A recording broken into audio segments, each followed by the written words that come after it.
Vamos orar todos juntos.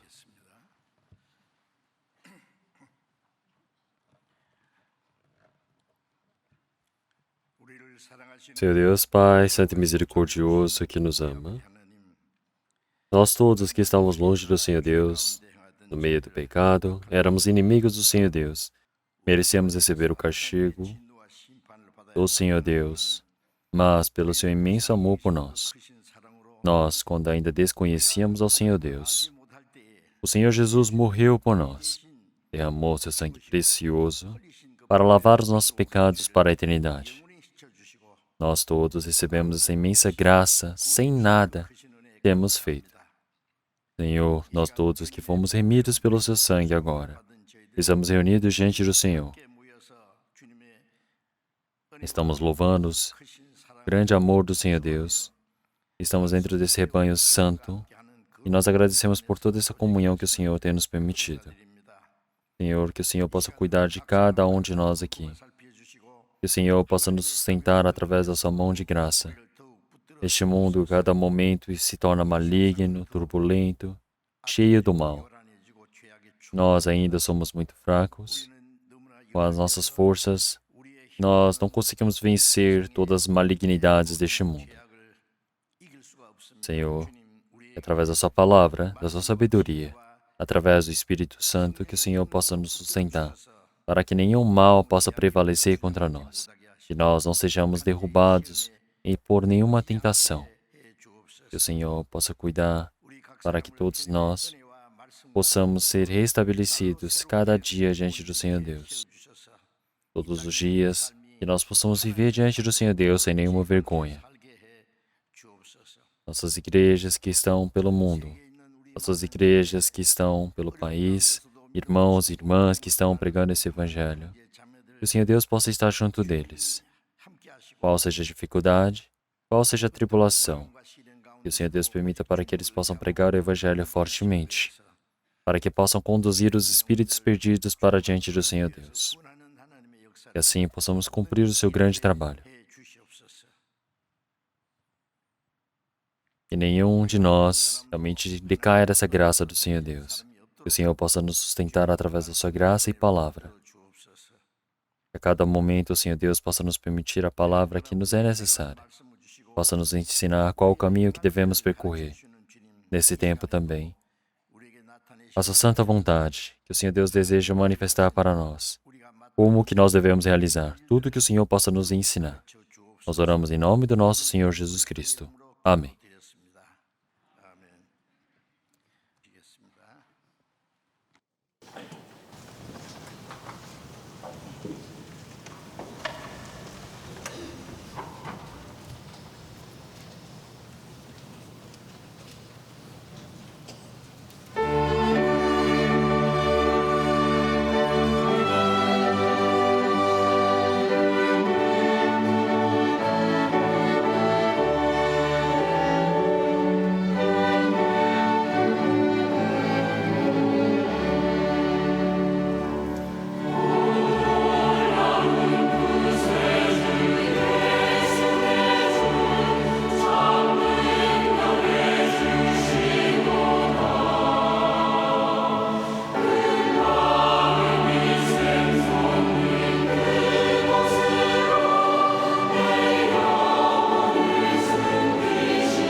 Vamos procurar a palavra da Bíblia, João capítulo 4.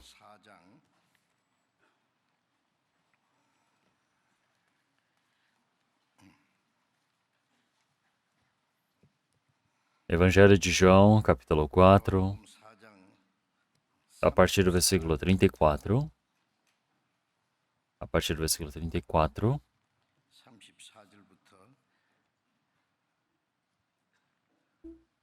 ao 36, eu irei ler.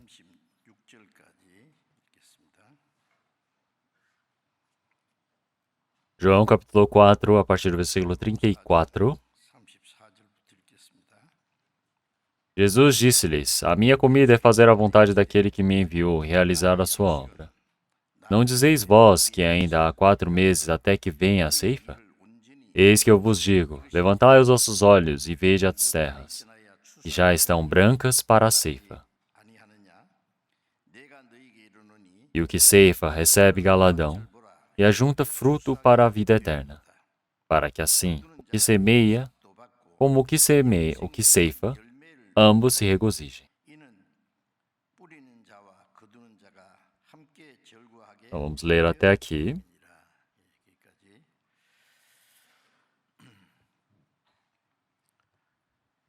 A partir dessa quinta-feira, que está por vir, o retiro de verão está para se iniciar. Então, o local dos jovens, que normalmente eles se sentam, eles estão vazios, os lugares assentos estão vazios, porque alguns foram participar do centro do retiro lá da Mongólia, e muitos foram participar no preparo do retiro de verão para o local de retiro. Então, muitas igrejas estão indo para o local de retiro, fazendo trabalho voluntário para se prepararem.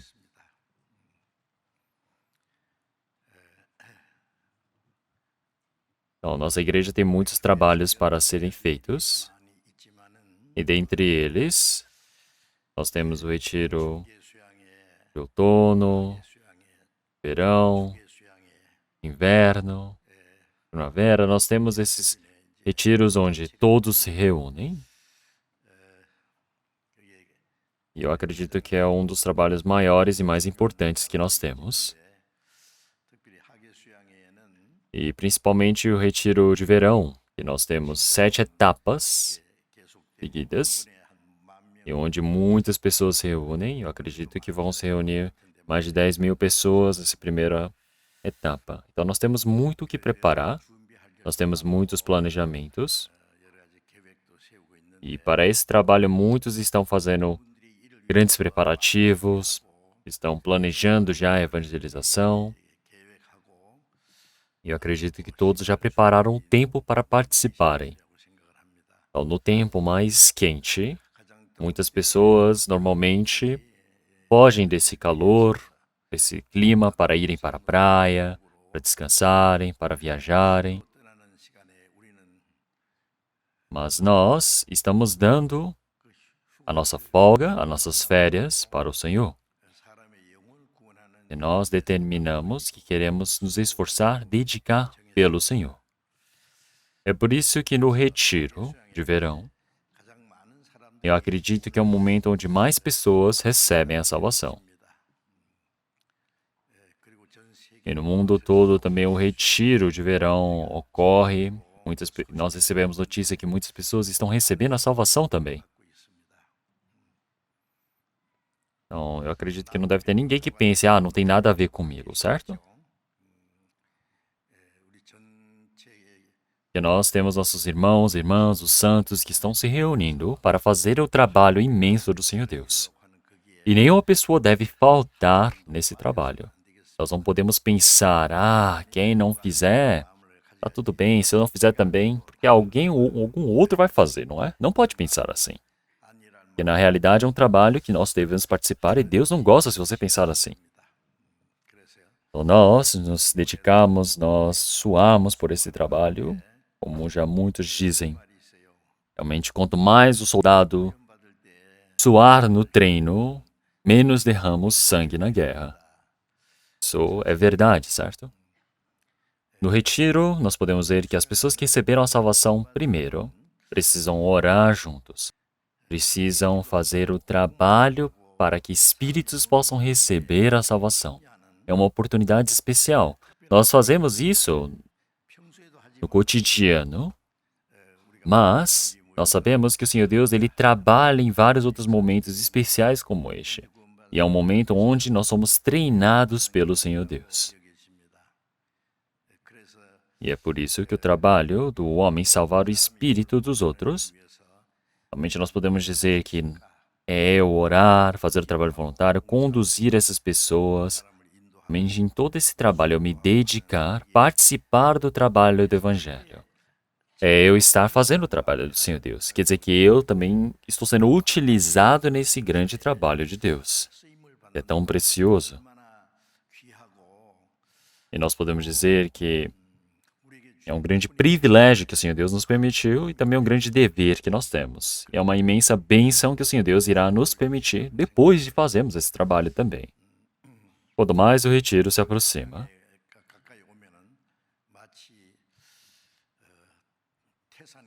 então eu fico pensando como se fosse uma grande montanha na minha frente. Eu fico pensando, nossa, quando é que eu vou passar por aquela montanha, certo? Então, porque são realmente 7 etapas que eu preciso enfrentar e que os irmãos possam orar por mim e por todos os outros pastores que estão para pregar a palavra. Eu espero que vocês possam ajudar e orar por todos nós. Tem irmãos e irmãs que realmente pregam, evangelizam fortemente até realmente como pastores. E é um momento onde nós conduzimos muitas pessoas para que possam ser conduzidos para receber a salvação. Tem grandes pessoas, irmãos e irmãs, que conduzem até 10 pessoas ao ano para receber a salvação. Eu já ouvi sobre isso. Então pensem nisso. Se você consegue conduzir 10 pessoas para receber a salvação, realmente isso é um grande, imenso trabalho diante do Senhor Deus. Tem pessoas que fazem isso, e pelo contrário, também há pessoas que não têm interesse algum. Eu não consigo compreender uma coisa dessas, mas eu peço para todos vocês para participarem desse trabalho. E hoje, conforme a palavra que nós já lemos, o tema será vamos escolher os frutos do Cordeiro. Então, eu quero pregar com esse tema. O Senhor Jesus estando na terra dos judeus, perto da Judéia, nós temos Samaria. Então, os judeus e pessoas de Samaria, os samaritanos, eles não têm uma boa relação. De origem, eles são todos judeus, mas após a morte de Salomão, foi dividido o país em dois, em norte de Israel e sul de Judá. O norte de Israel, eles descumpriram as leis do Senhor Deus e por desobedecerem a Deus, foram destruídos pela Assíria. O norte de Israel foi totalmente devastado. E assim eles foram dominados pelo estrangeiro. E os estrangeiros, ao chegarem ali, se misturaram com eles. E isso não foi somente a nação,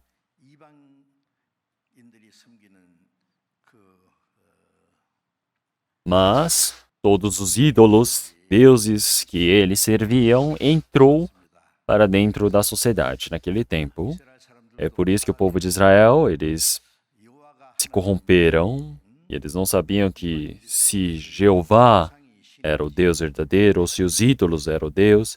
Eles serviam a Deus, serviam os outros ídolos que vieram de outros lugares desconhecidos, e começaram a viver essa vida realmente toda devastada.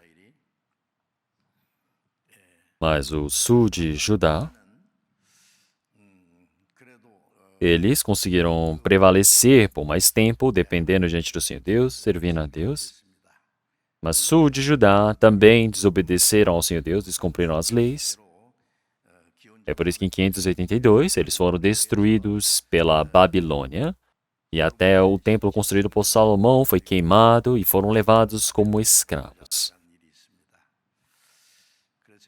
E é por isso que eles viveram como escravos durante 70 anos. Voltaram para a terra de Israel, mas depois eles foram anexados pelo poderio romano como uma colônia romana. Mas eles ainda mantiveram a fé para com Deus. Então, por todo esse processo histórico, os judeus, eles viam o norte de Israel, que tinha o seu centro capital como Samaria, então eles desprezavam essas pessoas de origem de Samaria. Claro que sul de Judá, eles acreditavam em Senhor Deus, se reuniam no templo, aquele segundo templo de Zorobabel foi construído, mas mesmo assim eles estavam longe do Senhor Deus. Então, o sul de Judá, eles desprezavam o povo de Israel que se concentrava em Samaria, na região norte, desprezavam-os como estrangeiros e não queriam ter nenhuma relação com eles. Se você quer ir para a terra da Judéia para até a Galileia, você tem que passar por Samaria. Eles odiavam passar, eles davam a volta por Samaria. Mas o Senhor Jesus não, ele simplesmente passou por dentro de Samaria.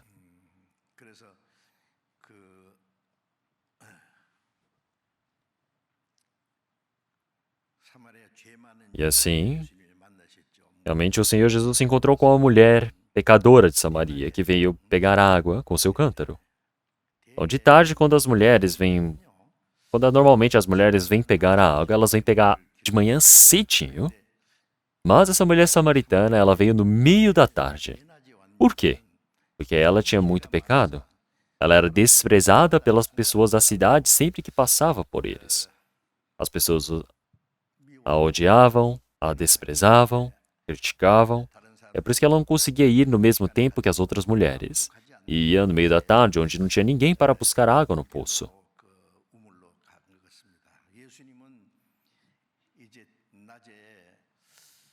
O Senhor Jesus, passando por Samaria de tarde, estava sentado em frente ao poço e viu a mulher samaritana que veio buscar água.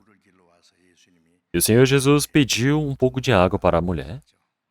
E a mulher, ao ver, viu que ele era judeu e disse: Ei, você, um homem judeu, por que está pedindo água para uma mulher samaritana? E também existe o quê? Já uma distância entre homem e mulher. Mas um forasteiro está pedindo água, para que tem tanto motivo, né? Então, não importa se é inimigo, se é amigo, ele está com sede, pode dar água, certo?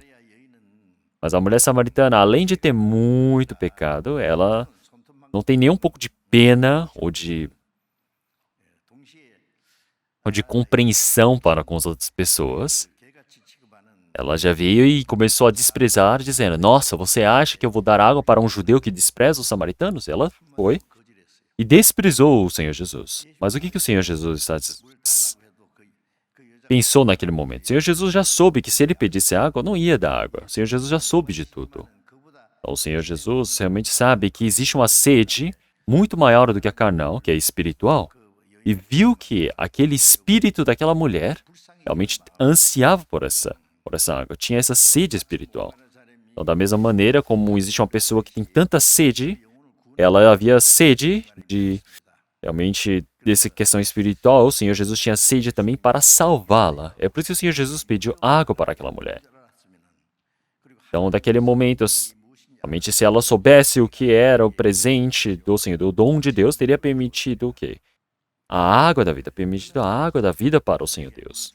O Senhor Jesus disse para essa mulher: Realmente você não me deu a água, mas realmente se me pedires, eu te daria a água da vida. Quer dizer que o Senhor Jesus, ele soube, né, exatamente que tipo de mulher era ela naquele momento. Então, primeiro, para poder evangelizar, você precisa acabar com o quê? Com os precisa conversar com uma pessoa, certo? Para poder evangelizar. Então, realmente, uma maneira natural de conversar com uma pessoa é pedir água no poço, certo? Porque a mulher está vindo para o poço. É por isso que o Senhor Jesus está dizendo, realmente, você não me deu a água, mas eu te dou a água da vida eterna, se pedir. Porque realmente quem beber dessa água que eu der, realmente fará transbordar a água de vida no seu ventre.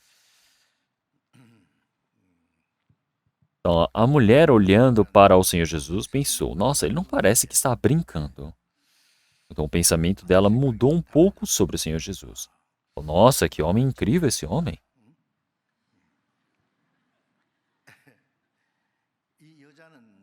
Então, será que só homens eles são mulherengos por palavras? Não, as mulheres também são iguais.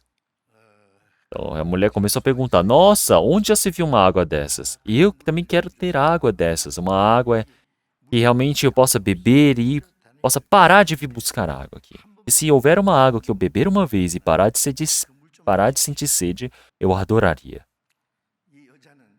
Então, o que o Senhor Jesus está falando é sobre a satisfação eterna, sobre a salvação, sobre a paz verdadeira no coração.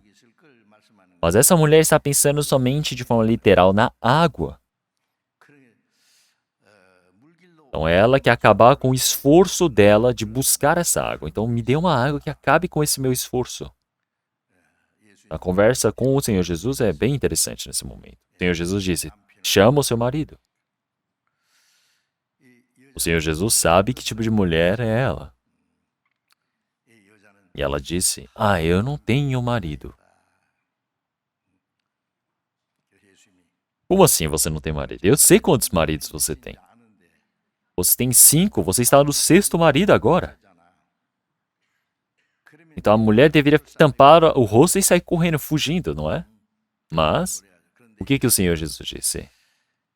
Então, está certo você dizer que não tem marido.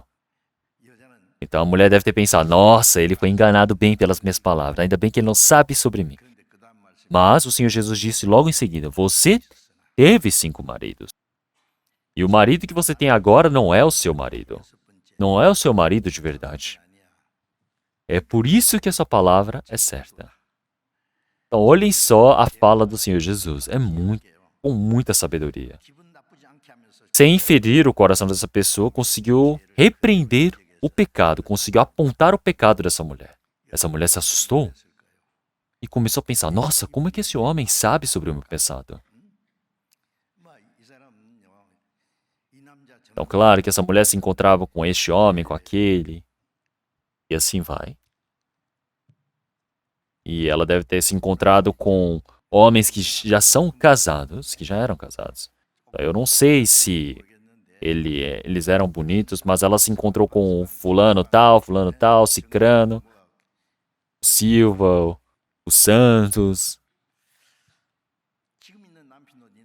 E assim vai. Realmente ele foi encontrando com várias pessoas. Então, da mesma maneira como a água. Você bebe uma água, tem que beber de novo, e de novo, e de novo.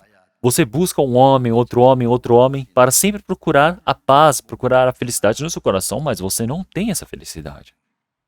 É por isso que a sua palavra é certa, falou certa. Então essa mulher se assustou, falando, nossa, ele não é um homem comum. Como que esse homem, ele consegue saber sobre o meu passado? Consegue repreender esse meu pecado?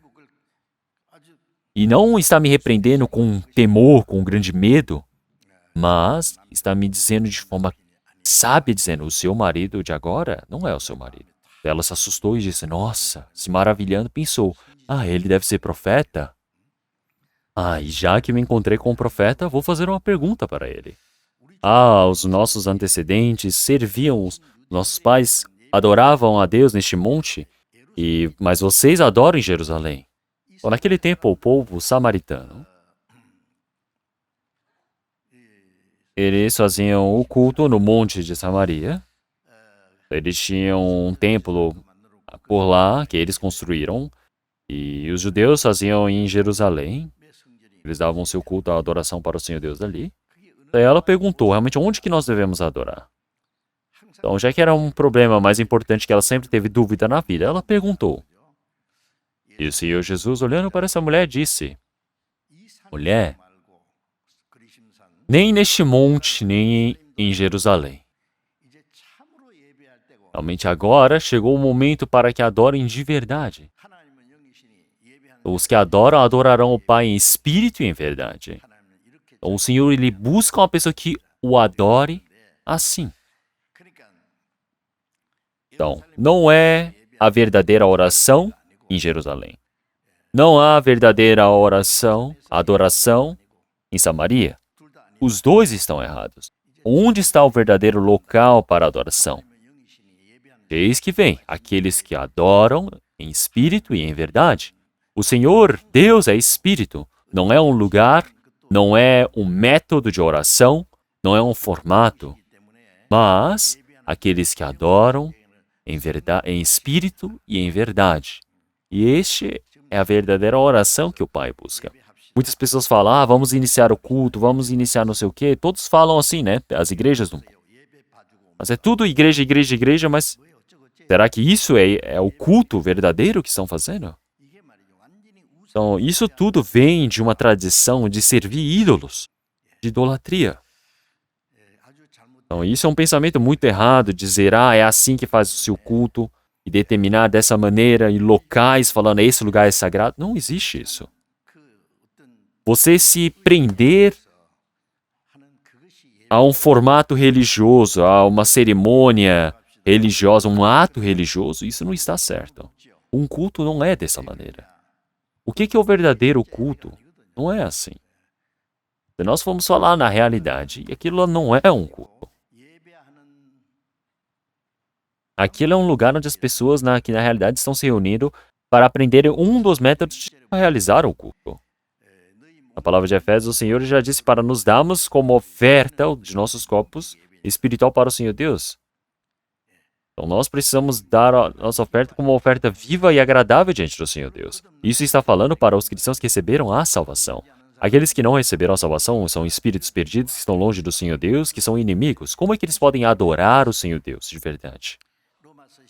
Como em Romanos capítulo 12, versículo 1, 2. Realmente o Senhor, ele fala para os cristãos que nasceram de novo. Realmente o corpo, o espírito, todos somos do Senhor. É por isso que nós, com este corpo, nós precisamos dar essa oferta agradável diante do Senhor Deus. Então esse é o nosso culto diante do Senhor Deus, nosso culto racional. É por isso que algumas pessoas falam, eu estou indo para fazer o culto no domingo, então se arruma, toma um banho cedo pela manhã, se arruma, coloca uma roupa boa, e assim vai para o salão de culto. Ele começa a orar dizendo, Senhor, receba essa oferta viva.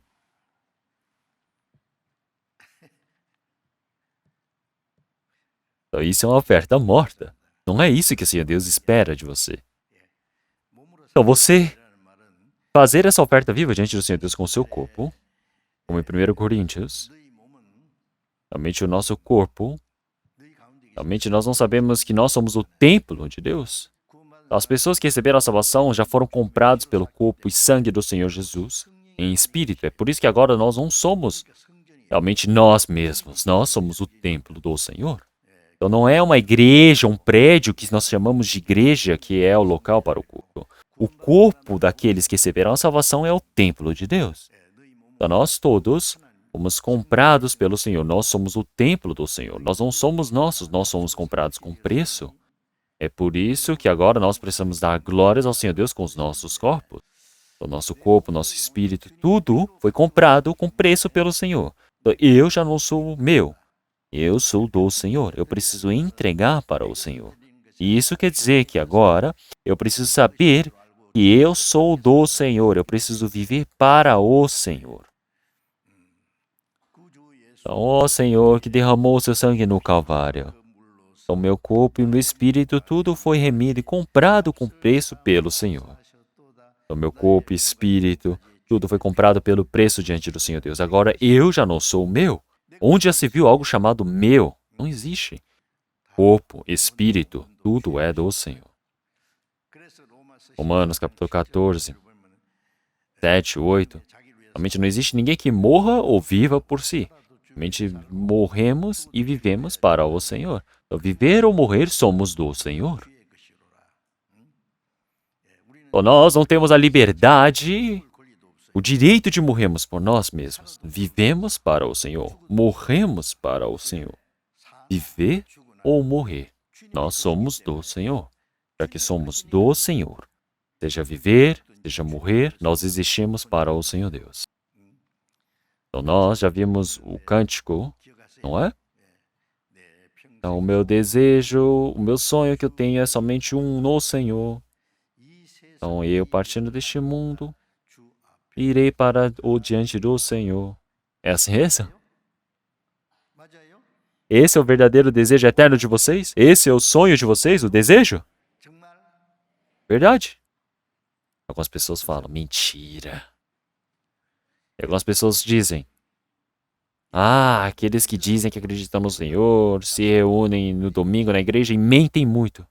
E na hora de orar, todos eles fingem como se amassem a Deus, adoram, louvam muito bem. Então, cantam dizendo, Senhor, farei conforme a sua vontade, que eu morra ou eu viva, virei para o Senhor. Mas é assim mesmo? Eles dizem, Senhor, não faça conforme a sua vontade, faça conforme a minha vontade. Tem pessoas que esse é o correto, não é? Senhor, viver ou morrer, claro que é certo fazer a sua vontade. Então, esse deveria ser o certo, mas se você não faz isso, você é anormal. É por isso que nós damos um sacrifício desse corpo vivo. Não estou falando somente desse corpo, eu estou falando do meu espírito, meu coração. Todas as coisas perpassam sobre isso. É por isso que nós não devemos ser imitadores deste tempo.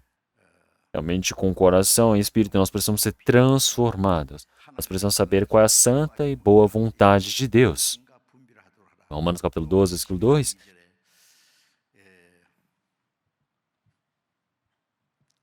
Então, nessa geração contaminosa, ímpia, nós não devemos aprender com este mundo. Porque antes de recebermos a salvação, vivíamos seguindo o príncipe da potestade do ar, que domina sobre este mundo, que é o diabo, vivíamos seguindo os desejos da nossa carne. É por isso que nós éramos filhos da ira e merecemos receber o castigo diante do Senhor Deus. Mas o Senhor Jesus veio e morreu por nós e nos salvou. Então é por isso que agora nós não devemos nos parecer com essa geração maligna, contaminada. O nosso coração precisa ser renovado, precisamos ser transformados para que o nosso coração seja transformado. O espírito recebeu a salvação, mas o coração ainda não mudou por completo. É como se fosse uma pessoa que está adoecida, que recebeu o seu diagnóstico de que agora já não está em urgência, não está correndo risco de vida, mas ainda está precária a sua situação. Então, se a sua saúde está debilitada, você precisa restaurar a saúde de pouquinho em pouquinho. Da mesma maneira, o nosso coração, realmente desde o tempo do Éden, o homem se corrompeu, está muito acostumado a viver neste instinto do pecado, a pecar. Então, nós podemos dizer que são pacientes em estado crítico. Então, mas agora você realizou o seu diagnóstico e você viu, agora já não tenho mais a doença para a morte, mas o corpo é muito fraquinho. Está com a saúde muito debilitada, precisa restaurar essa saúde. Então, para isso, não pode comer coisas ruins, precisa comer coisa boa, precisa fazer isso, aquilo, precisa manter a saúde. Da mesma maneira, nosso coração e vivência precisam mudar de pouco em pouco para vivermos como filhos do Senhor Deus de forma adequada. Isso nós precisamos ser mudados em espírito diante do Senhor Deus. Isso pela palavra, pelo poder, pelo Espírito Santo, cada momento mais o nosso coração vai mudando. Nós vamos nos parecendo com o Senhor. Seja o nosso pensamento, nossas obras, a nossa forma de viver, realmente precisa ser mudada. Precisa mudar. Então, uma pessoa que recebeu a salvação, fala, eu recebi a salvação, mas ele não há mudança de vida, é algo errado. Então, se você recebeu a salvação, você precisa saber discernir qual é a santa e boa vontade do Senhor Deus. Ao aprender na Bíblia, você precisa saber qual é a santa boa vontade do Senhor Deus para poder realizá-la. Qual é a vontade do Senhor Deus? Qual é o caminho do agrado do Senhor Deus? Coisas que o Senhor Deus não agrada, eu não devo fazer. Se for a vontade do Senhor Deus, realmente eu faço. Se não for essa ou aquela vontade do Senhor Deus, eu não faço. Então, isso é o culto espiritual, o culto racional, que nós podemos dizer. Seja na nossa vivência em família, em espiritual, social, profissional, tudo isso nós podemos chamar de culto do cristão. Então, normalmente ele vive do jeito que ele quer, depois chegando na igreja ele fala, Senhor, receba esse sacrifício vivo. Isso você está fazendo o quê? Zombando de Deus? Isso é o mesmo que estar idolatrando ídolos. Qual é a diferença? Não pode ser assim. É por isso que o Senhor ele ensinou para a mulher samaritana dessa maneira. E o Senhor também nos ensina da igual forma. Então essa mulher, ela se assustou e ela disse, nossa, tu és o Cristo.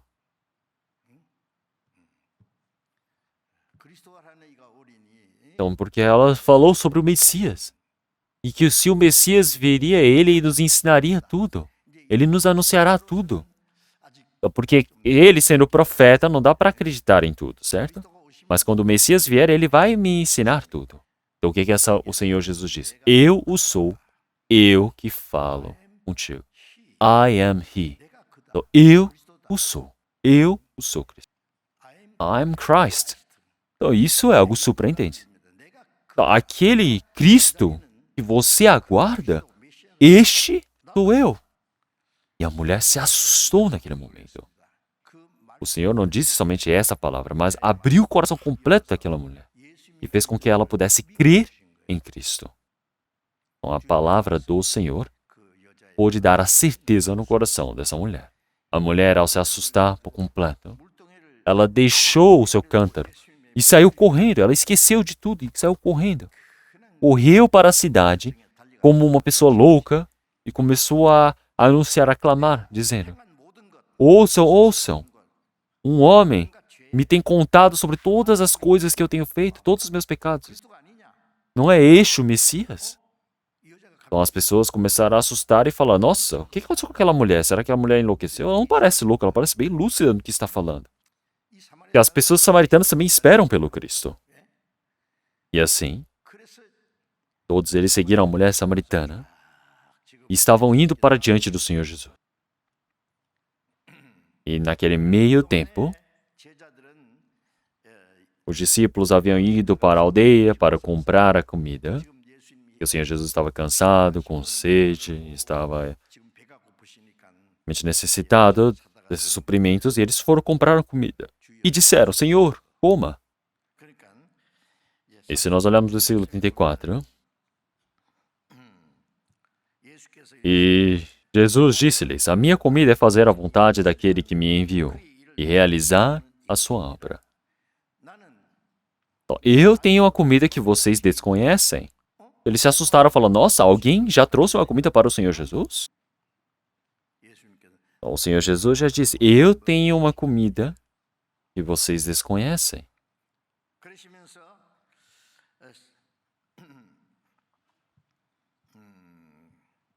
É por isso que o Senhor, ele disse, a minha comida é fazer a vontade daquele que me enviou e realizar a sua obra. Então, esta verdade é muito importante. O momento que o Senhor Jesus estava com mais sede,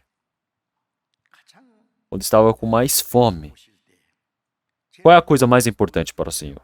É a água que precisa, não é? Precisa de comidas saudáveis. Não adianta ficar olhando paisagens bonitas do mundo. Do que adianta você olhar 100 vezes a paisagem bonita se você está com sede? Você está com fome. Então você está com fome. A fome, existe essa dor, a tristeza da fome, certo? Então, dizem que é mais triste do que o luto da mãe. Vocês já passaram por isso? Eu nunca passei por tristeza pior do que a morte da minha mãe. Mas eu já passei diversas vezes a fome. As pessoas que nunca passaram fome não conseguem entender uma coisa dessas. Então, no momento que você está com mais fome, então, não é essa comida que vocês trouxeram que eu quero. A comida que eu tenho é mais importante agora para fazer. A minha comida é fazer a vontade daquele que me enviou.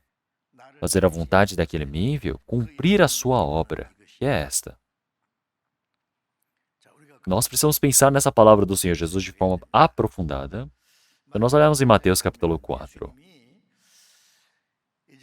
O Senhor Jesus estava no Rio Jordão para receber o batismo e receber o Espírito Santo.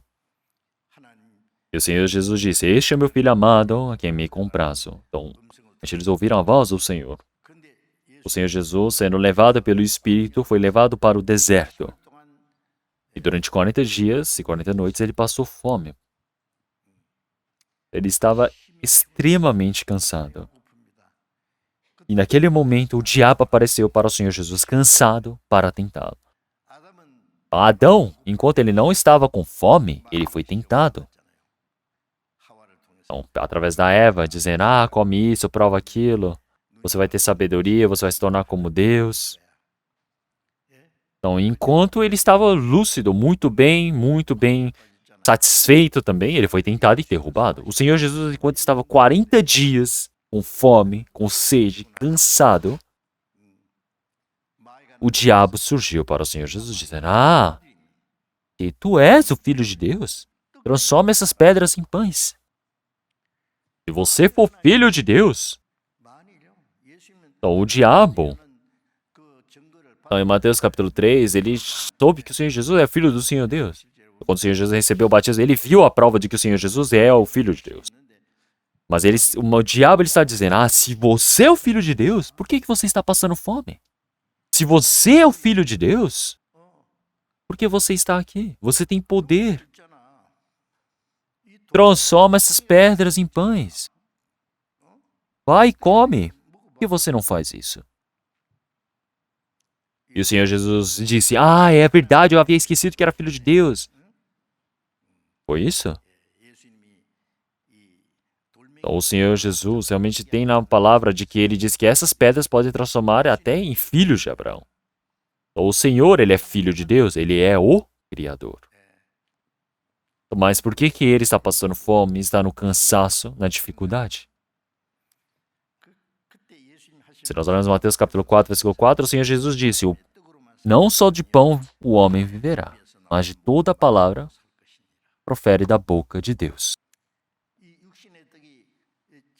Então este pão é tão importante no momento, mas realmente o homem, ele viverá pela palavra que é proferida da boca de Deus. Então uma coisa que nós precisamos pensar aqui é que, é verdade, mais do que a comida carnal, a comida espiritual é importante, precisamos comer, precisamos nos alimentar, precisamos estar saudáveis espiritualmente. Mas a palavra do Senhor Jesus aqui é diferente desse tema que nós estamos pensando, desse conteúdo que nós temos. O Senhor Jesus está dizendo, não só de pão viverá o homem, mas de toda a palavra proferida da boca de Deus. Isso quer dizer que realmente o homem, é bom ele ter a comida carnal, mas mais importante do que isso, é ter a vivência de obedecer a palavra de Deus. Entenderam? Quando você lê, ouve, aprende a Bíblia, nosso homem interior, ele fortalecer é importante. Mas a palavra que o Senhor Jesus está dizendo, que você viver conforme a palavra do Senhor Deus, é você cumprir, você agir na palavra do Senhor Deus, é importante. O Senhor Jesus é o verbo que se fez carne. É a palavra que se fez homem. É o Senhor perfeito, pleno. Então, mas quando o Senhor Jesus estava extremamente cansado e com fome, era mais importante fazer a vontade do Senhor Deus. Mateus capítulo 5, versículo 6. Então, todos aqueles realmente bem-aventurados, realmente aqueles que têm fome, espírito e sede de espírito, porque eles serão saciados. Quer dizer que aquele que está com fome, aquele que está com sede, busca algo para comer, algo para beber, quer dizer que ele vai buscar a justiça do Senhor Deus. Se ele tiver esse coração de realizar a vontade de Deus. É isso que o Senhor ele está falando.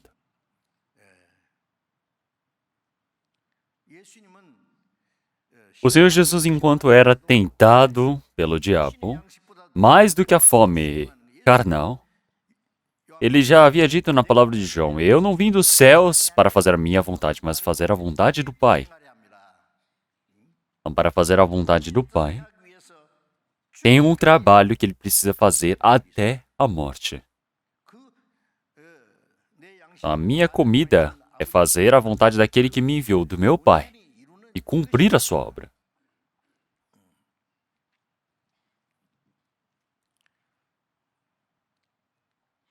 É por isso que aqueles que estão com fome e sede espiritual, como que podem ser excelentes no trabalho do Senhor Deus? Como que podem agradar no trabalho de Deus? Isso se refere à fome e sede espiritual. É por isso que nós vamos nos fartar. Nós iremos fazer a vontade do Senhor Deus, mas também o Senhor Deus vai nos permitir a comida carnal também. Como em Mateus capítulo 6, versículo 33, realmente o que comeremos, o que beberemos, o que vestiremos, não se preocupe. Esse é o que os gentios, os estrangeiros buscam, porque o Senhor Deus, ele sabe o que nos é necessário. Então, buscai primeiro o seu reino e a sua justiça. Então, primeiro, first. O que é a prioridade para a minha vida? Como que eu vou comer bem? Como é que eu vou viver bem? Essa não pode ser a prioridade. Eu preciso buscar o reino do Senhor Deus. Então, pregando o Evangelho.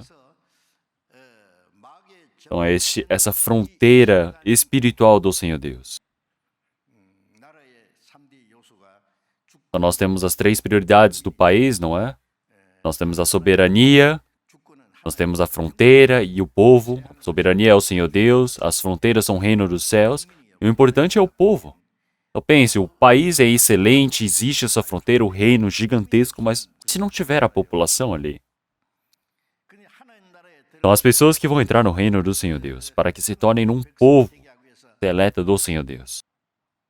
Os homens foram criados com a imagem do Senhor Deus para irem aos céus junto do Senhor, mas, por conta do diabo, eles foram capturados, perderam-se para o diabo. É por isso que nós estamos tentando restaurá-los agora. Então quer dizer que há uma fronteira, por exemplo, que foi tomada pelo Satanás. Nós estamos buscando novamente para o Senhor Deus. Quer dizer que é o povo para ir para o reino de Deus. Isso é buscar o seu reino. Então buscar o seu reino e a sua justiça. Quer dizer que o reino do Senhor Deus. Para que possa chegar à plenitude. Quando todo este povo estiver completo, o rei virá. Desde Jerusalém, o evangelho foi pregado até os confins da terra. Quando este povo estiver preparado, o Senhor virá como rei. Quer dizer que naquele país, os justos, eles pregam a palavra para que muitas pessoas recebam a salvação. E dentro das pessoas que receberam a salvação, nós precisamos fazer a vontade do Senhor Deus, obedecer à vontade do Senhor Deus. Aqueles que receberam a salvação precisam se amar, precisam guardar a palavra do Senhor Deus. Isso é se cumprir a justiça. Como em 2 Pedro, capítulo 3, versículo 13, aguardamos novos céus e nova terra em que habita a justiça. Então não existe mentira, não existe pecado. Só existe a justiça de Deus. Somente a verdade é plena. É por isso que depois de recebermos a salvação, entre as pessoas que receberam a salvação, nós temos a justiça de Deus que é cumprida. Na vivência de obedecer, de se amar, de viver para a glória de Deus. Viver cumprindo a glória do Senhor Deus. Então, o trabalho do Senhor Deus de pregar o seu evangelho, de cumprir e buscar a sua justiça. Isso, e nós podemos dizer que é alguém que está esfomeado e com sede de justiça. E se assim fizer, o Senhor ele vai nos adicionar todas as coisas que nos é necessária para a carne em adicional. Vocês conseguem crer em uma coisa assim? Então, me faltam muitas coisas na vida, mas eu creio nessa palavra. E eu pude provar isso na minha vivência. Eu pregando a palavra do Senhor Deus, me esforçando para viver conforme a palavra do Senhor Deus. A justiça de Deus, o seu reino é cumprida. E para cumprir esse seu reino, o Senhor Deus ele me permite tudo que é necessário e adicional. Vamos pensar que existe um empresário surpreendente, com uma empresa gigantesca. Então, o presidente de uma empresa, ele começa a contratar os seus funcionários, ele busca funcionários honestos. E ele diz para eles: vocês somente precisam fazer um trabalho esforçado dentro da nossa empresa para que a educação, a vivência dos seus filhos, eu me responsabilize. Vocês somente precisam trabalhar bem. Então, uma boa empresa fornece tudo que é necessário para esses funcionários. Então, esses funcionários, eles fazem todo o trabalho esforçadamente pelo seu chefe, pelo seu trabalho, porque sua família e seus filhos, a educação, tudo é por conta do presidente da empresa, que realiza esses trabalhos, fornece isso.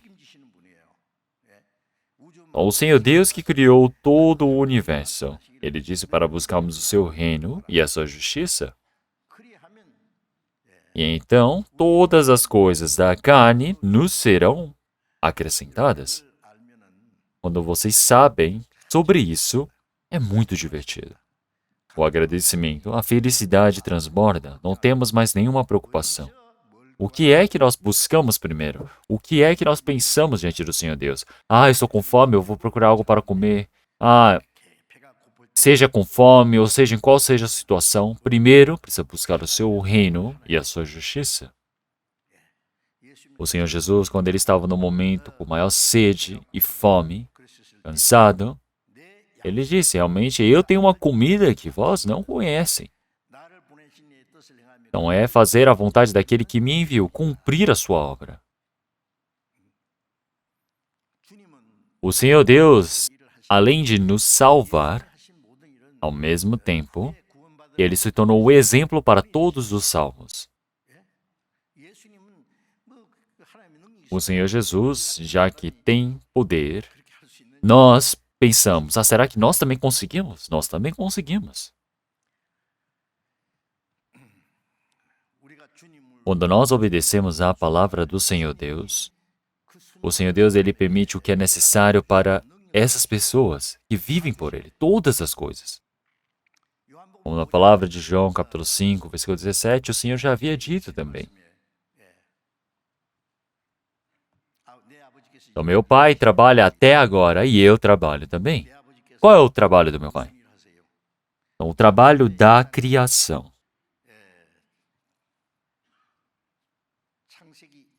Nós podemos ver que depois do sexto dia do Gênesis, tudo terminou, toda a criação foi criada. E no sétimo dia, o Senhor descansou. Ele descansou porque estava cansado? Não, porque o trabalho dele terminou. Não tem mais o que ser feito. Já cumpriu toda a criação.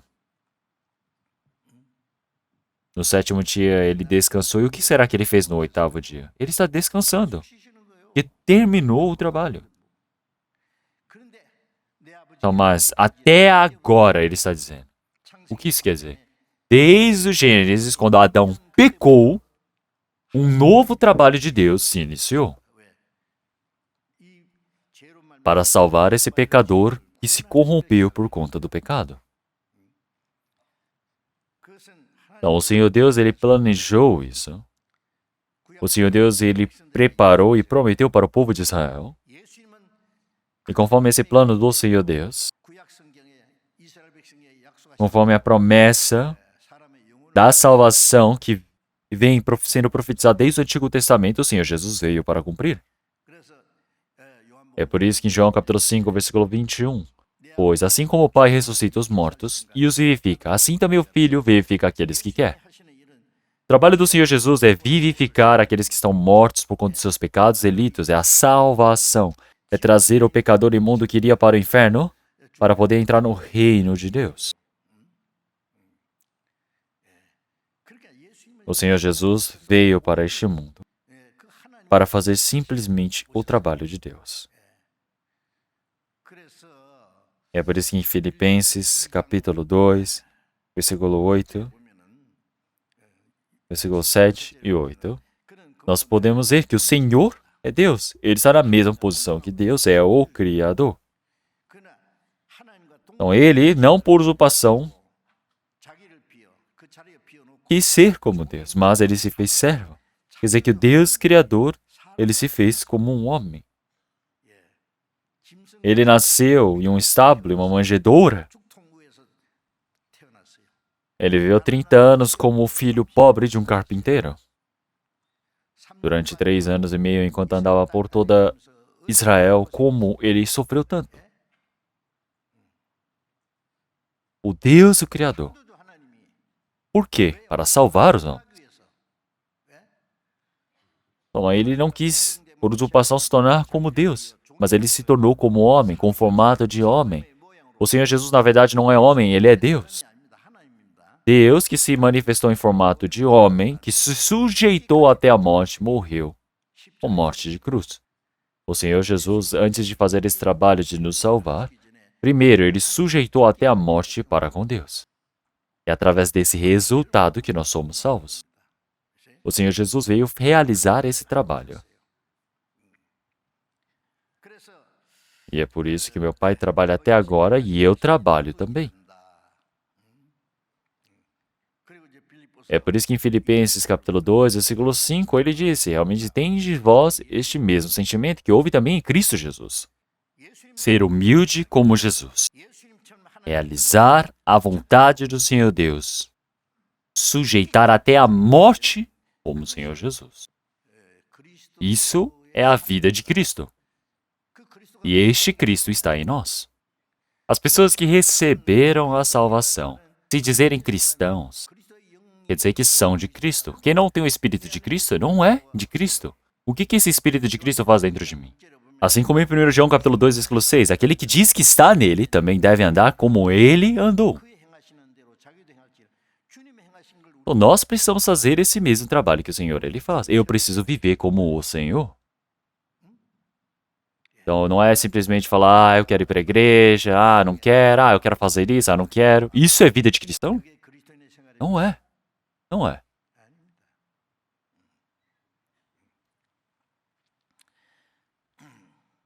E é por isso que nós, como Cristo, precisamos abaixar a nós mesmos, precisamos nos sujeitar diante do Senhor. Então, aqueles que não obedecem são aqueles que desprezam, são aqueles que são arrogantes diante do Senhor Deus. Então, você precisa se sujeitar até a morte diante do Senhor Deus. Então, o Senhor Jesus, ele morreu na cruz. É por isso que em Hebreus, capítulo 10, versículo 7, na palavra do Senhor Jesus. Eis aqui venho, no princípio do livro está escrito de mim para fazer, ó Deus, a tua vontade. Assim como está escrito no Antigo Testamento, nos pergaminhos, é para fazer a tua vontade. O Senhor Jesus veio para morrer por todo o pecado deste mundo. Ele se tornou sacrifício para trazer a glória de Deus. Essa é a vontade de Deus.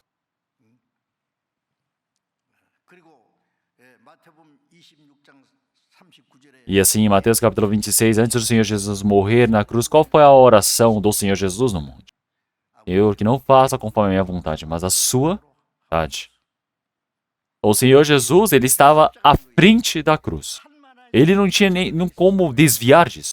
O Senhor Jesus, ele tinha a mesma carne que nós. Tem muitas pessoas que pensam dizendo, Jesus é filho de Deus, então ele não deve ter sentido dor na cruz. Claro que não. O Senhor Jesus, ele se cansava, ele tinha sede. Olha enquanto ele se cansava. Quando ele estava passando pelo mar da Galileia, através do barco, ele estava adormecido, lá nas profundezas, enquanto acontecia uma tempestade imensa. O Senhor Jesus é igual às pessoas. Ele derrama lágrimas, ele se preocupa também. O Senhor Jesus, ele tem a carne como nós. Mas o Senhor, que é Deus, se fez como homem. E ele passar por essa morte, por essa sentença grandiosa que é ser condenado à morte de cruz, morrer na frente de todos aqueles pecadores de forma vergonhosa, despido, passando por todo aquele sofrimento e vergonha. Nem o Senhor Jesus deseja uma coisa dessas. A carne de Jesus rejeita uma coisa dessas. O Senhor Jesus orou dizendo: passa de mim este cálice, mas não faça conforme a minha vontade, mas a vontade do Pai. Então ele desiste a sua própria vontade para fazer a vontade de Deus. E essa oração, enquanto o Senhor Jesus fazia, olhamos no final de Lucas, enquanto o Senhor Jesus fazia essa oração, ele estava se esforçando, se dedicando, e o suor se transformava como se fosse sangue. O quanto que você está tão dedicado na oração, e no suor se mistura o sangue na realidade. Os anjos vieram ajudar. Não era tão difícil e os anjos tiveram que ajudar na oração. Então, qual é o resultado disso? A conclusão. E não faça conforme a minha vontade, mas a vontade do Pai. Assim como estão escritas nos livros antigos, nos pergaminhos antigos, faça a vontade do Pai.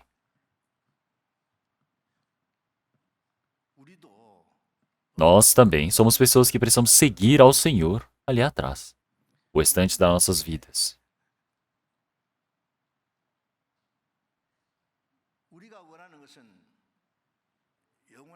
Então, o Senhor ele já preparou todas as coisas por nós, para as coisas imperecíveis, coisas que não se corrompem, que se perdem.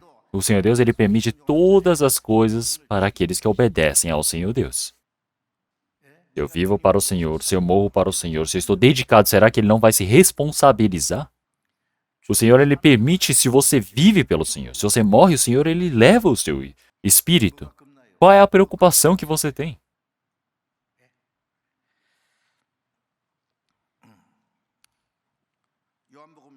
Vamos ver João, capítulo 4, versículo 35. Não dizeis vós que ainda há 4 meses até que venha a ceifa? Eis que eu vos digo, levantai os vossos olhos e vede as terras que já estão brancas para a ceifa.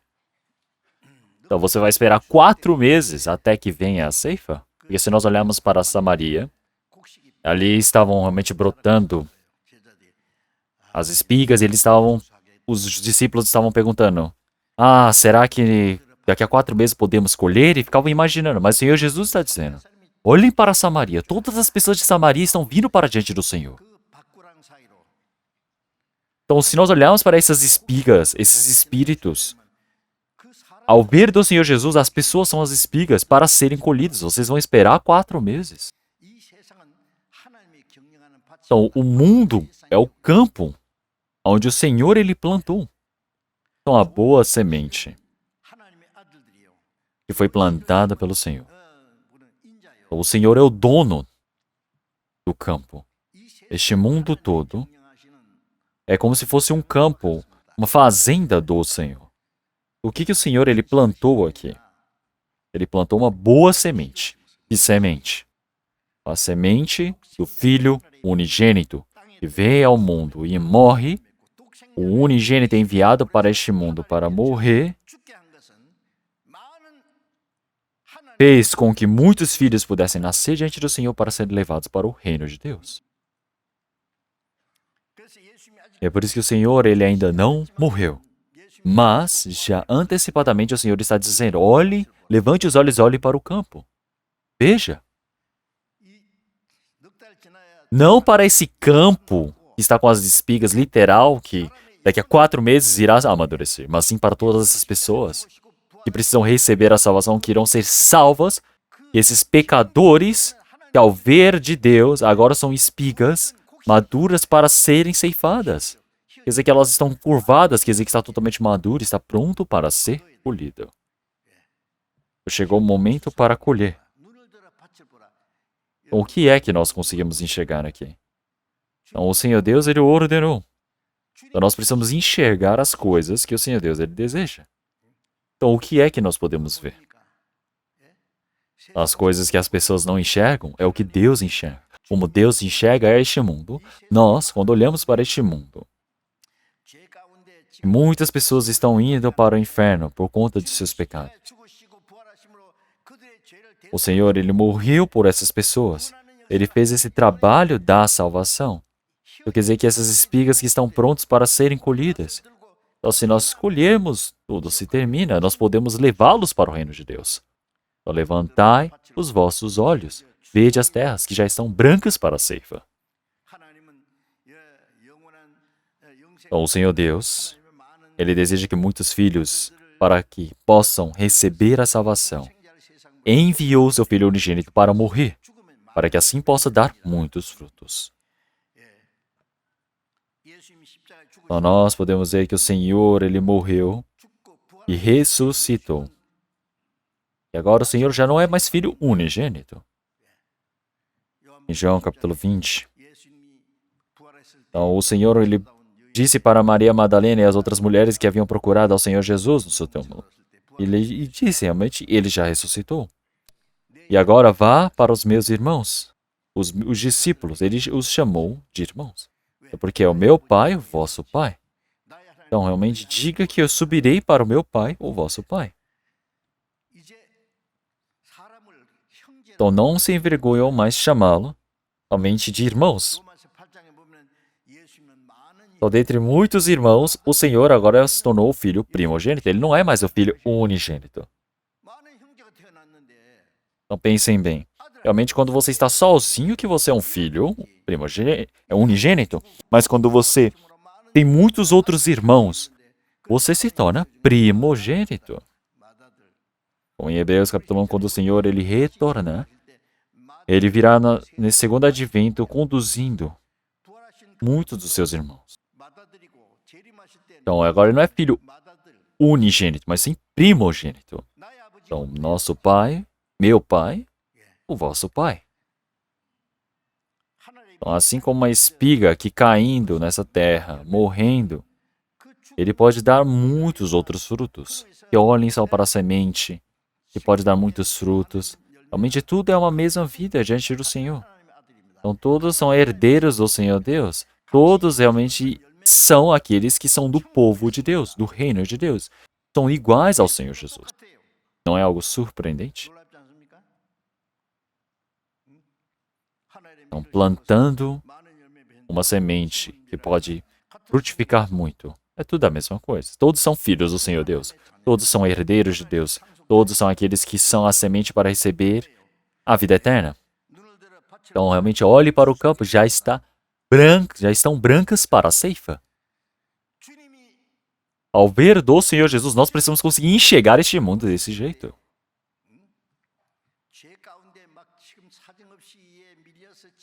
Então, olhem para este mundo. Realmente, muitas pessoas realmente estão indo para o inferno. O Senhor ele fez o trabalho de salvar todas essas pessoas. Eles são espigas, são plantações prontas para a ceifa. Nós precisamos enxergar dessa maneira. Então, aqueles que recebem a salvação, o pecador pode entrar no reino de Deus. O Senhor Deus ele permitiu seu Filho unigênito para morrer, para que todos nós possamos ir para o céu. Então, para todos aqueles agora que creem no Senhor, já que Ele cumpriu esse trabalho da salvação. Então, quando nós cremos nesse trabalho, nós não perecemos, podemos receber a vida eterna. Então, como é que nós devemos fazer? O Senhor, quando estava na cruz, realmente na palavra de João já disse, está consumado, it's finished, está tudo terminado, está tudo pago. Como em João capítulo 20, o Senhor já disse, paz seja convosco ao se ressuscitar. Então, quando ele morreu, ele disse, está consumado, e depois que ressuscitou, ele disse, paz seja convosco. O que significa uma coisa dessas?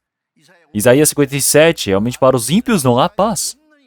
Para aqueles que estão indo para o inferno, como haverá paz? Mas já que o Senhor, ele pagou todos esses pecados, realmente agora nós temos paz. Então, agora nós podemos viver dessa maneira. Então, quer dizer que nós temos a paz diante do Senhor Deus. Isso é a salvação.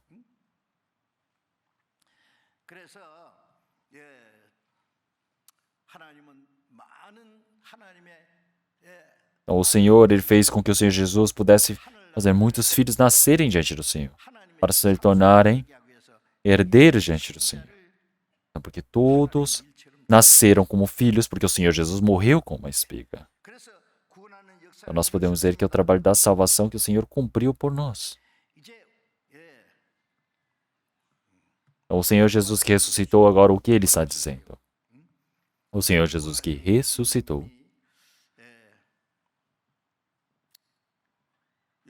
Olhamos em João capítulo 20, versículo 19.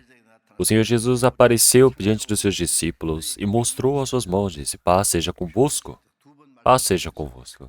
Assim como o Pai me enviou, também eu vos envio a vós.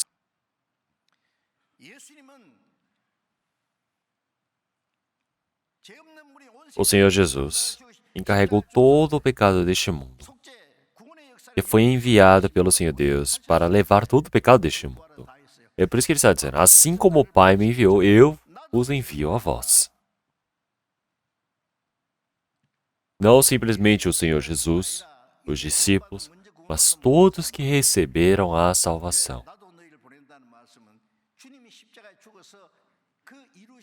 Realmente, eles todos foram enviados para pregarem esta palavra diante do Senhor Deus.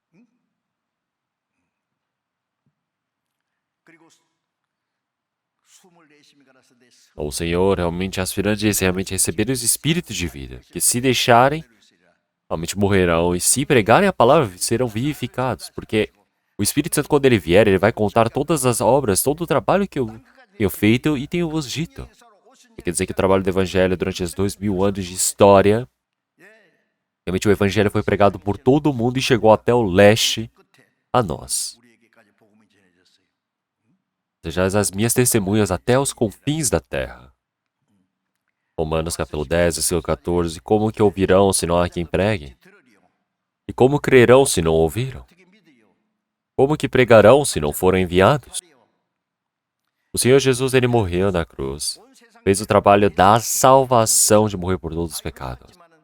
Mas se você não pregar, do que adianta? Quem é que vai receber a salvação? Plantando a semente, se esforçando, fez todo esse trabalho. Mas se não colher, do que adianta? Tudo vai apodrecer.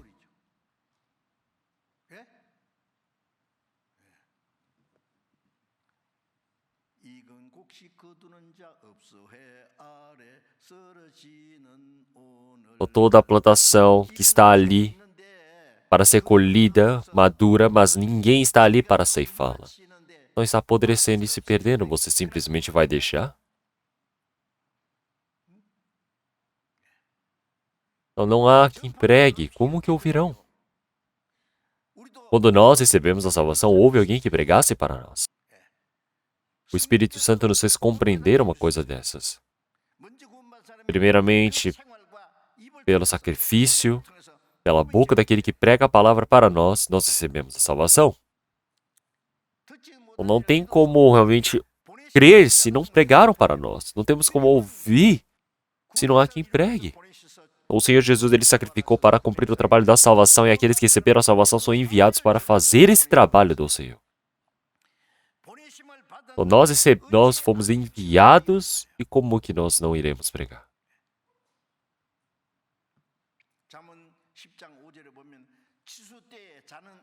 Como em Provérbios capítulo 10, realmente é vergonhoso o filho que dorme na ceifa. Antes de chegar o inverno, onde realmente vem a tempestade de neve, você precisa rapidamente colher. Está quase acabando a colheita. O filho que deveria fazer o trabalho do pai, ele está dormindo. É um filho que traz vergonha ao pai. No dia da colheita, antigamente era assim. Até as crianças recebiam férias temporárias para poderem ir colher pelo menos até as espigas que caíam no chão. Porque precisava colher rápido antigamente. O que é que nós precisamos fazer hoje em dia?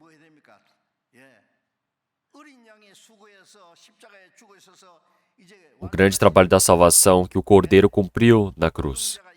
Agora, aqueles que receberam a salvação diante do Senhor Deus, agora, continuamente, precisam conduzir esses espíritos perdidos para conduzir para a salvação, contando o trabalho feito pelo Senhor. Nós somos os ceifadores do último tempo.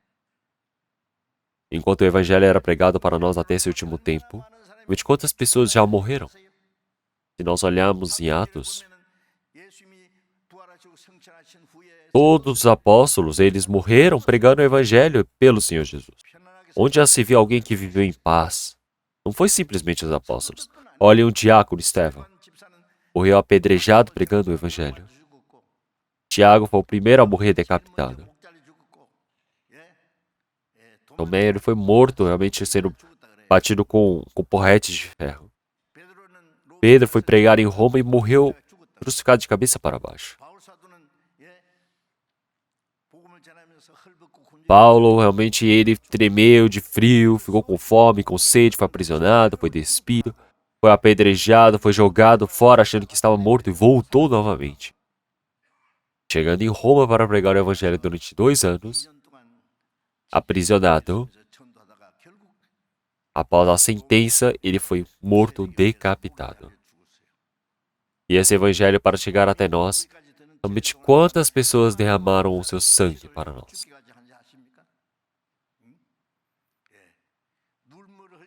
Então, quem colhe com realmente derramando lágrimas, quem é que semeia derramando lágrimas, pode colher com alegria. Então, realmente essas sementes foram feitas pelo sangue do Senhor Jesus, pelo suor de muitos irmãos e irmãs.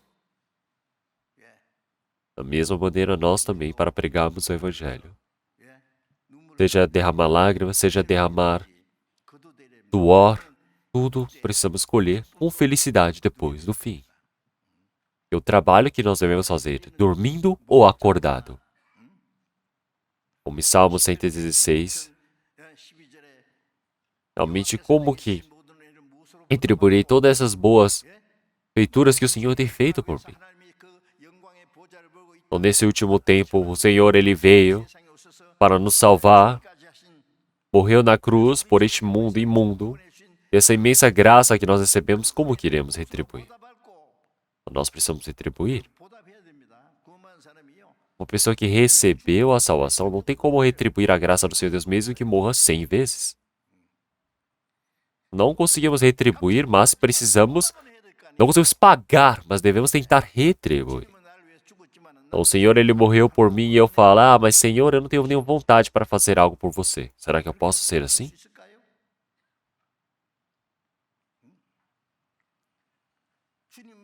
Então, existem muitos caminhos para retribuir a graça do Senhor Deus. Mas uma das maiores delas, em Salmos, realmente, eu não morrerei, mas contarei as boas obras do Senhor. Então, qual é o objetivo do cristão? É pregar o Evangelho. Ou na palavra de Marcos, realmente nós precisamos ir e anunciar a palavra para todo este mundo. Para todas as pessoas, precisamos pregar o Evangelho.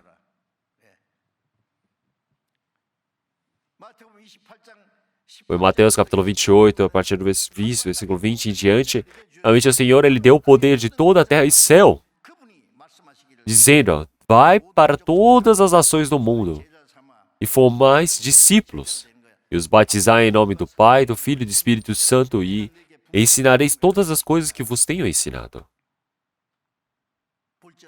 Então vejam que até o fim da terra eu estarei convosco.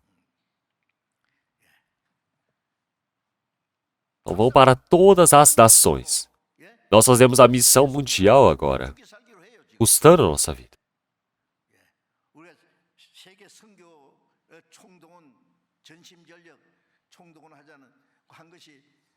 Eu acho que tem por volta de quantos anos que nós realizamos já essa decisão de que precisamos pregar o Evangelho com todas as nossas forças?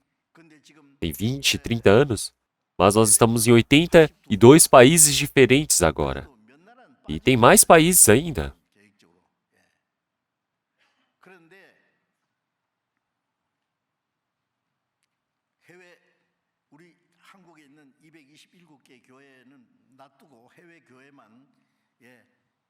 Se nós contarmos sem a Coreia do Sul, se nós olharmos para o que estão no exterior, nós temos por volta de 1.117 igrejas. E todo ano vai aumentando esse número de igrejas. Nós ficamos imaginando realmente, se o Senhor Ele não vier dentro desses 10 anos, o que será que vai acontecer? Meu coração fica muito emocionado, ansioso para ver esse futuro. Porque essa missão de pregar o Evangelho por todo o mundo nos foi dada. Quer dizer que nós temos um maior dever, uma maior responsabilidade. Então, qual seja a situação, realmente é essa salvação que o Espírito Santo realmente já nos anunciou através da morte do Senhor Jesus. Então, quando nós terminamos esse trabalho da anunciação do Evangelho, realmente, ele já disse, ele não considera por nada preciosa a sua própria vida. A graça do Senhor Deus, a imensa graça do Senhor Deus, quando é pregada. Realmente, o cristão ele pode morrer 100 vezes. Está bem. O que vocês pensam sobre isso? Enquanto os outros estão passeando, eu não vou passear. Realmente, eu estou alegre para fazer alguma coisa, mas eu deixo de lado para poder salvar o espírito de outras pessoas. Eu derramo lágrimas, suor, fazer trabalho voluntário, mas isso tudo é o quê? Perca de tempo? Será que eu não consigo fazer? Eu tenho coisas mais importantes? Então, se uma semente ela não morrer, assim ela permanece. Realmente morrer é sacrifício próprio. Onde não há sacrifício, nenhum trabalho é realizado.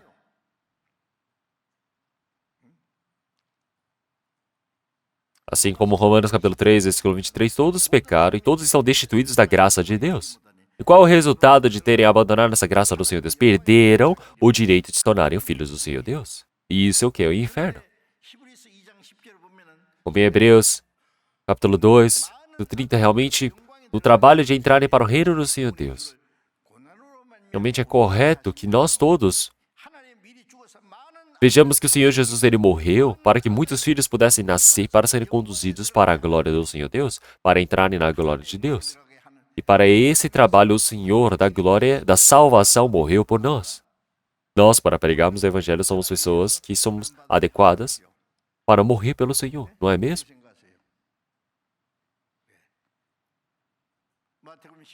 Em Mateus capítulo 16, o Senhor Jesus já disse que a vida de uma pessoa é mais importante do que tudo. Para salvar uma vida mais preciosa do que todas as coisas, o que é que nós vamos poupar?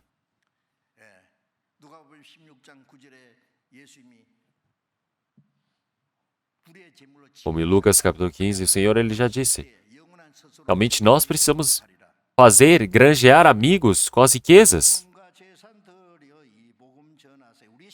Quer dizer que todo o nosso tempo, toda a nossa dedicação, até a nossa vida, se for necessário.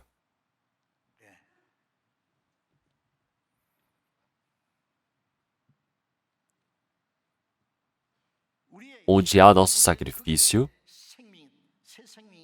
uma nova vida pode nascer.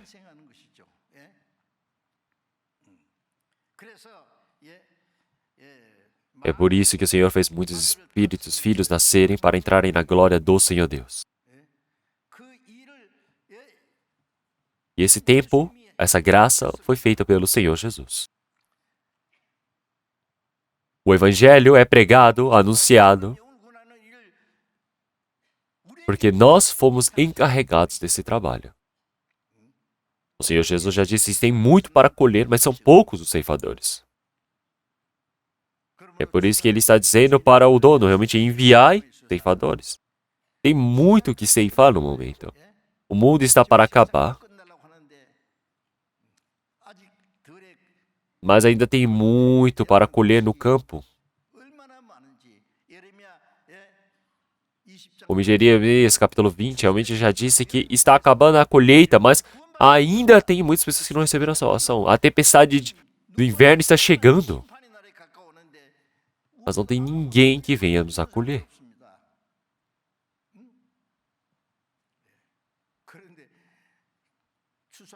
Não são poucos aqueles para colher, mas imaginem, esses ceifadores estarem dormindo. Como é que pode ser assim?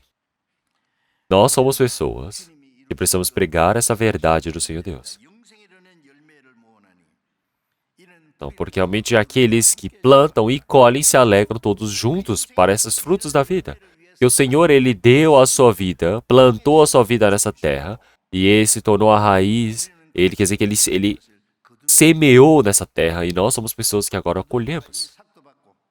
Então, quando você trabalha no campo e faltam trabalhadores, Eles já vão antecipadamente e compram trabalhadores antes. E quando chegar no momento ocupado, não pode, não é? Então é por isso que eles já pagam antes e já prometem, venha trabalhar no meu campo. Então nós todos já recebemos esse pagamento. Nós somos pessoas que já recebemos a salvação. Então nesse último tempo, o Senhor, Ele está conosco. Qual seja o sacrifício, qual seja o valor que nós paguemos. Realmente não temos como pagar realmente todo o valor do Senhor. É por isso que o apóstolo Paulo disse que ele é devedor de todas as pessoas. Devedor é uma pessoa que tem o papel de pagar essa dívida que ele tem. Então, enquanto esse evangelho é pregado, realmente quantas pessoas já morreram, quantas pessoas realmente já se sacrificaram. Tem pessoas que criam uma dívida imensa e nem pensam em pagar. Só vivem do jeito que querem. Como é que nós podemos falar sobre uma coisa dessas? É um ladrão? É um ladrão. É um ladrão.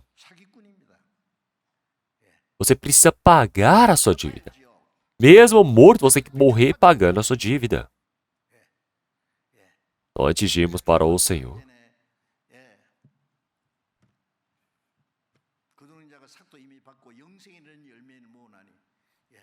são esses frutos que levam para a vida.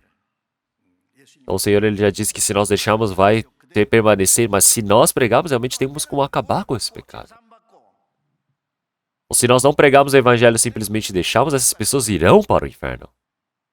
Então, isso não é uma palavra surpreendente, um trabalho grandioso? O trabalho de nós pregarmos o Evangelho. Onde já se viu um trabalho mais importante do que esse? O Evangelho precisa ser pregado até os confins da terra. Realmente, o maior ordem do Senhor. Esse é o objetivo de nós cristãos estarmos vivos neste mundo.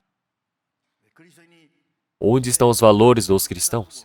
Onde que eles vivem para pregar o Evangelho? Será que nós vamos simplesmente parecer ali sentados curtindo o mundo? Não, este mundo todo vai acabar.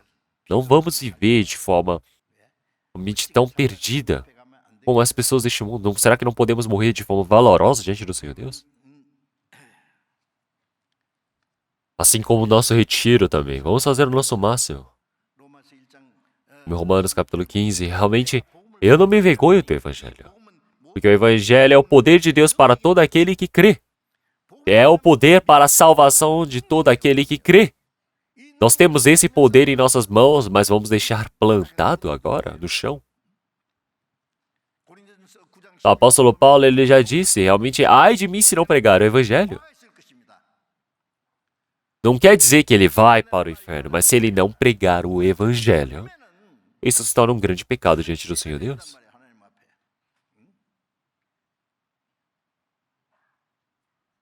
Então, enquanto eu tenho um carro que estou dirigindo e no meio da rodovia eu vejo uma pessoa que está morrendo e eu só falo, nossa, que pena, e deixo o acidente?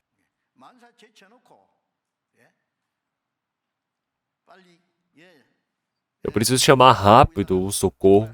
Eu preciso tentar resgatar essa pessoa, levar para o hospital o mais rápido possível. Preciso fazer o que é necessário. Preciso salvar essa pessoa. Assim como a sua vida é importante, você precisa saber que a vida dos outros também é importante, é preciosa. Então, se nós dermos as costas para esse evangelho, realmente ai de mim. Realmente, se eu sei que a minha vida é preciosa, eu preciso considerar a vida do próximo preciosa também. Por isso que nós pregamos a palavra. Assim como em Salmo 66:16, realmente eu irei anunciar todas as obras que o Senhor tem feito pelo meu espírito. Eu irei anunciar, eu irei pregar tudo que o Senhor tem feito por mim. Esse é o trabalho que nós precisamos fazer.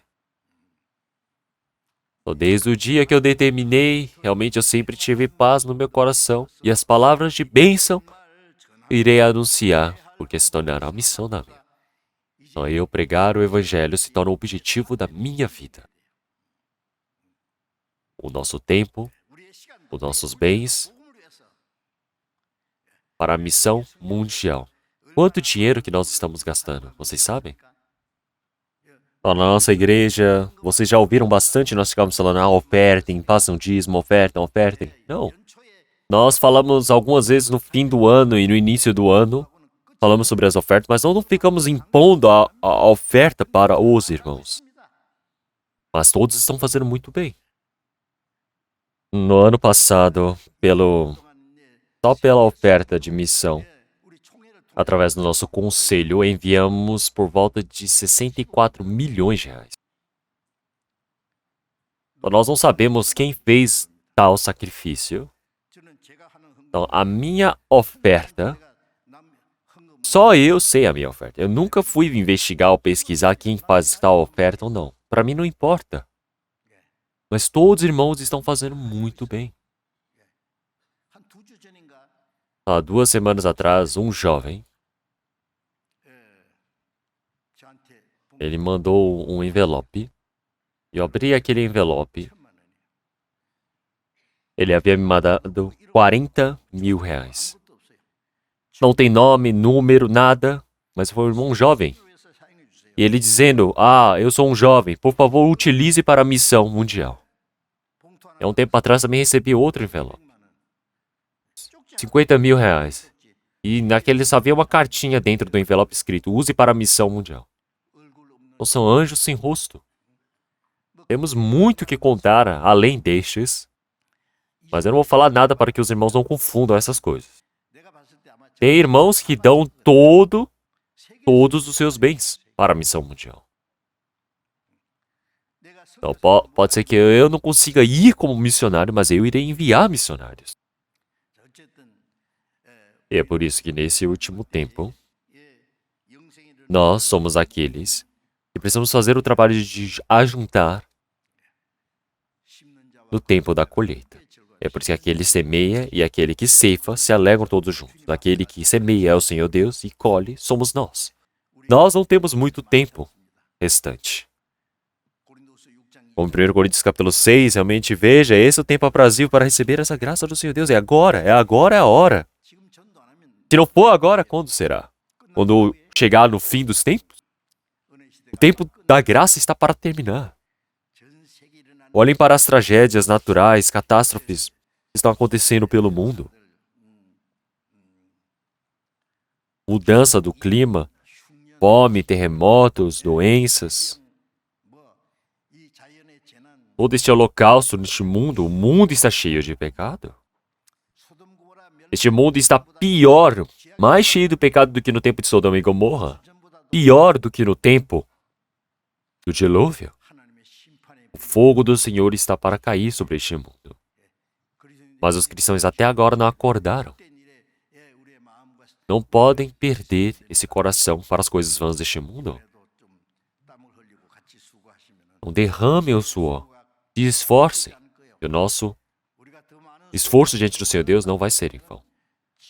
Quanto mais nós suarmos, menos pessoas irão para o inferno. Vamos orar. Meu Deus Pai, santo e misericordioso que nos ama. Senhor Deus, nós sabemos que o Senhor Deus tem nos salvo no meio do fogo, no meio de tantas pessoas deste mundo. Pela graça do trabalho do Senhor Deus, o Senhor Deus nos permitiu a oportunidade gloriosa para nós podermos pregar o Seu Evangelho nessa missão. Senhor, para o retiro de verão que está para acontecer em alguns dias. E nesse tempo o Senhor Deus possa trabalhar conosco, para que muitos espíritos possam receber a salvação. Assim possa se tornar um tempo de graça para darmos glórias ao Senhor Deus, para que nossos irmãos e irmãs que receberam a salvação, todos possam participar desse Evangelho, para que possam todos serem cooperadores, serem utilizados de forma graciosa nesse trabalho de ceifar e a colheita. Que a graça realmente possa ser manifestada neste tempo, Senhor. Onde o Evangelho é pregado neste mundo, que o Senhor possa ajudar. E nesse último tempo, o Senhor Deus permita para que o seu trabalho possa ser iluminado. Tudo deixamos na mão de graça do Senhor Deus. E nós oramos em nome do nosso Senhor Jesus Cristo. Amém.